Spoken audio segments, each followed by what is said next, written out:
Le monde veut nous faire comprendre aujourd'hui que nous pouvons avoir de l'argent, faire de l'amour de l'argent et être quoi? Bon chrétien, bon ancien, bon ceci. C'est ainsi qu'aujourd'hui, des gens volent, hein? Ils volent des gouvernements et ils sont comment? Des grands dirigeants à l'église. Vous vous imaginez Christ habiter dans les cœurs de ceux-là? C'est le contraste. C'est le contraste. Vous vous imaginez que quelqu'un pille tout un pays. Il met des gens dans un état de pauvreté. Hein? Vous comprenez? Mais il est bien assis à l'église, il chante les cantiques. Il adore, il donne ses dîmes, ses offrandes. Il occupe les premières places. Vous imaginez cette réalité? Imaginez-vous que le Christ était à notre époque. Quel est le discours qu'il aurait tenu? C'est ça le contexte de la distraction. Donc nous étions en train de parler de l'intelligence. C'est qu'aujourd'hui, on veut nous faire comprendre qu'on peut être intelligent selon le monde et quoi? Et bon chrétien. On peut être intelligent, extrapoler, philosopher, hein? Faire dans la roublardise et être comment? Bon chrétien. Lisons ensemble ces quelques textes bibliques également. Nous sommes dans 1 Corinthiens, le chapitre 1, le verset 19 et 21. Aussi est-il écrit, dit Paul, je détruirai la sagesse des sages et j'anéantirai comment? L'intelligence des intelligents. Où est le sage? Où est le scribe? Où est le disputeur de ce siècle? Yahweh n'a-t-il pas convaincu de folie la sagesse du monde? Car puisque avec sa sagesse, le monde n'a point connu Yahweh dans la sagesse de Yahweh, il a plu à Yahweh de sauver les croyants par quoi? Par la folie de la prédication.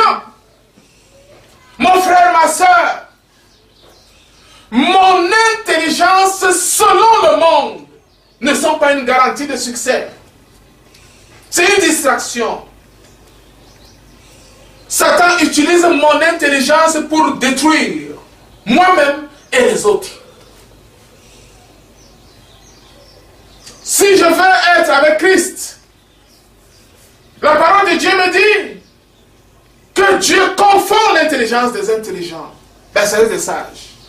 Aujourd'hui, c'est à travers quoi? La folie de quoi? De la prédication.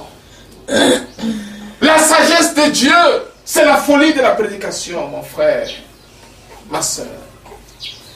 C'est l'évangile de la croix. On l'a déjà vu ici. Cet évangile qui sublime l'amour de Dieu.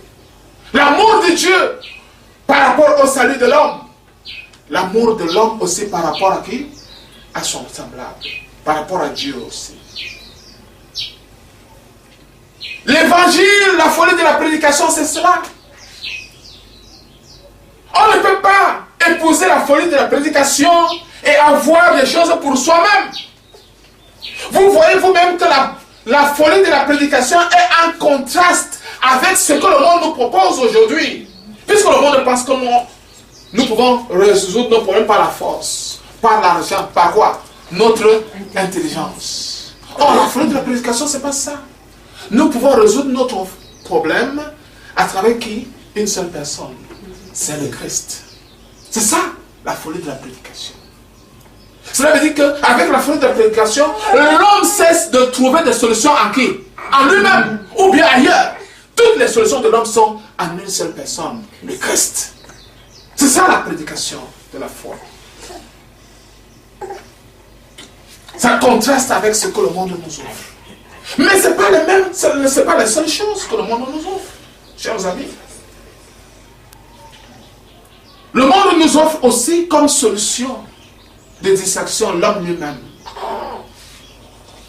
Aujourd'hui, l'homme pense qu'il est suffisamment fort, hein? Intelligent, pour être lui-même la solution de l'autre. Quand vous êtes en problème avec quelqu'un, il vous dira toujours que tu ne sais pas comment, qui je suis. Hein? N'est-ce pas? Et si tu vas voir dans le secret, quelqu'un va te dire que, mais est-ce que tu sais que c'est le cousin du Premier ministre? Il va dire que, il te dit qu'il est parce qu'il y a comment? Quelqu'un derrière lui.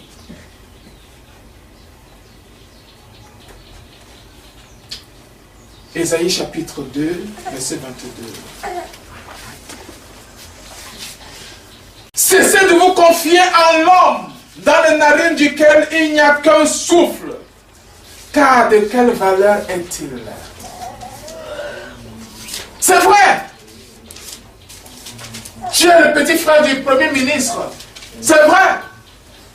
Ton grand frère, c'est le président de la République. C'est vrai. Ton cousin, c'est le colonel. C'est vrai. Mais ce sont des entités ou des valeurs que tu as de manière temporelle. Ça va passer aujourd'hui. Mais ça ne sera pas comment? Éternellement. Et d'ailleurs même, ton frère qui est président de la République, ou bien encore Premier ministre, ne te sauvera pas face à la fureur de Adonai.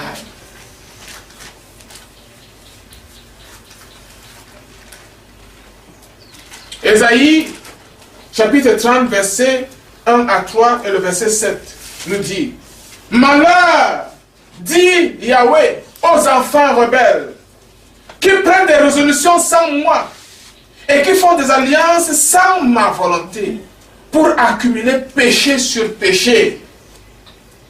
Ils descendent en Égypte sans me consulter pour se réfugier sous la protection de Pharaon. Ils cherchent un abri sous l'ombre de l'Égypte. Verset 7. Car le secours de l'Égypte n'est que vanité et néant. C'est pourquoi j'appelle cela du bruit qui fait quoi? Qui n'aboutit à rien. Aujourd'hui, l'homme s'en est inventé la protection autour de l'homme. Au point où il s'est retrouvé dans des sectes où la secte valorise quoi? L'homme. On lui donne un petit pouvoir. Il a la petite domination. Il travaille, il joue sur les consciences des individus. Il fait quoi? Il est fort. La parole de Dieu me dit que la protection de l'Égypte n'est que quoi? N'est qu'un bruit qui n'aboutit à rien. Pourquoi un tel discours d'Adonai? Adonai répond lui-même, toujours dans Ésaïe chapitre 31, verset 3. Il dit l'Égypte est quoi? Qu'est-ce qu'il dit? L'Égypte est quoi? L'Égypte est l'homme. Est l'homme et non Dieu. Donc, les expressions que la Bible utilise sont déterminantes. Quand Ésaïe chapitre 30 nous parlait de l'Égypte, il ne s'agissait pas de l'Égypte physique. Hein? C'était juste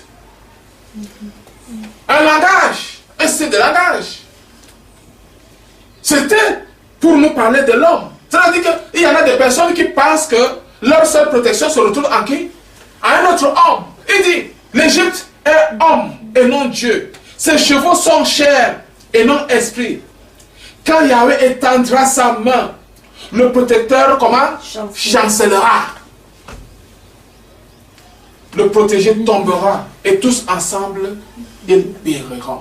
C'est ça l'évangile. C'est ça le message de la Bible. En d'autres termes, mon ami, mon frère, ma soeur, il n'y a aucune protection valable pour l'homme. Aujourd'hui, rien ne peut résoudre nos problèmes. Les solutions ne se trouvent pas dans ce que le monde nous propose. Les décisions que le monde nous propose sont tellement nombreuses que dans aucune d'elles, nous n'avons quoi? Une solution comment? Véritable et définitive. Aucune.